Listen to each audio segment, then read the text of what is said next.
Hello everyone, I'm Mini Maestro.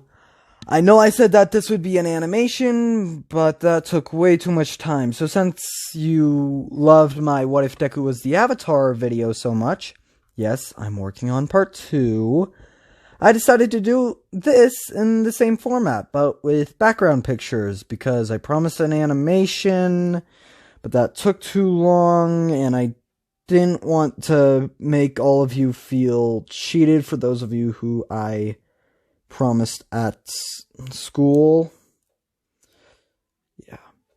Character rundown time!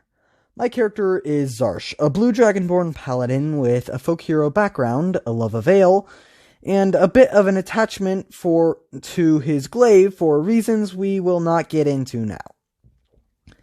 Next is Callie, an android, homebrew, monk, who is a bit full of herself and has no idea what anything is since she was built in a monastery with little to no contact to the outside world. After her is Kree Trash Panda, a very tragic name if you know the context. He is an Azura, homebrew, rogue who is the kind of bounty hunter who goes with the alive option. And he chooses his friends based on how much they can get him, but is also very loyal. And for those of you who don't know what an Azura is, which I'm guessing is most of you, imagine Yoda with floppy ears and big feet. Then we have Kiara, a fallen angel, again, homebrew, bard, who... We don't actually know that much about her. She has a flute. Last is Conifer, a tree folk, yes, homebrew, again. Druid who has double the natureness and the ability to turn into a tree. So with all of that covered, let's get into our first session. So we started off in a prison. In the first cell was Zarsh and a random Azura. In the next was Kree and a Goliath just brooding in the corner. Now, Kree wasn't too happy about being stuck in a prison. Luckily for him, he had his golem, Jerry, who he snuck in by tricking the guards into thinking he was a bunch of mud in his pocket. So, Jerry picked the lock and let Kree out, and the Goliath out as well. The Goliath took out the guards that were in the room, and Kree let out Zarsh and the random Azura, which he said he would do for 5 gold. So we started searching the cells. I found a bunch of gold, and Kree found Kiara. It was then when we introduced ourselves. And we approached a door, and Kree sent Jerry under for a bit of reconnaissance. He came back, and after a quick game of charades, we found out that one of the cells had a tree.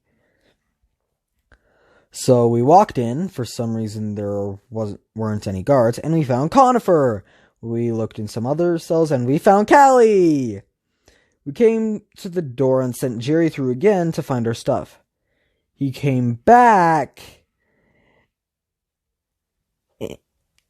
and we found out that our stuff was in the room,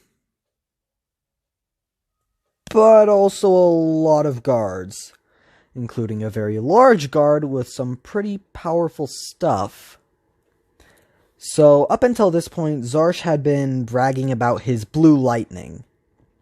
At this point, he came up with a plan. He would go in, leaving everyone else behind, and roast every guard in the room. We didn't go with that plan. We ended up just running in and attacking, which Zarsh didn't care too much about the difference in plan. So we were fighting a room full of guards with no weapons, only spells, natural abilities, and brute strength. Great. The odds look great for us. Just great for us.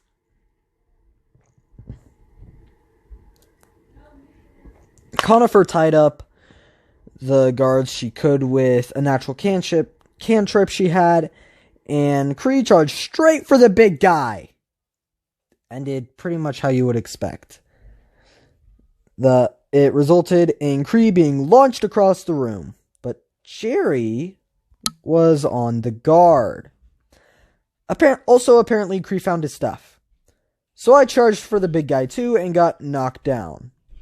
Kiara decided to sneak around to the back and get her stuff out, but she failed her save and got badly injured. Callie was punching them? I mean, she can't exactly attack in a different way at the time.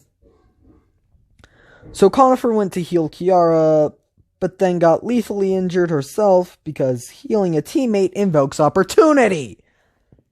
Zarsh got a divine smite ready and uppercutted the big guy to his total surprise. Zarsh ran over to Conifer to heal her, but opportunity. So I rolled to prevent it. Nat 20. Zarsh caught the rookie guard who attacked the wrong Dragonborn and threw him into another guard so hard that the rookie died on impact and the guard he hit was barely alive. I always knew that once I animated this, I would drew anime wind lines, but of course, that didn't happen. I'm lazy. Everyone ended up sneaking to the back and we all got our stuff. It was now when Zarsh finally got to use his blue lightning and shocked the life out of all the enemies in the room. Now you may be asking why it hit all the enemies. Well, our DM, my stepbrother, has some homebrew rules where Dragonborns can only do area until they reach level 10. Anyway, a little more fighting and we found out why we were in prison when Kree interrogated the big guard. Apparently we were in prison for an attempted murder of the queen that literally the whole kingdom witnessed. Yeah.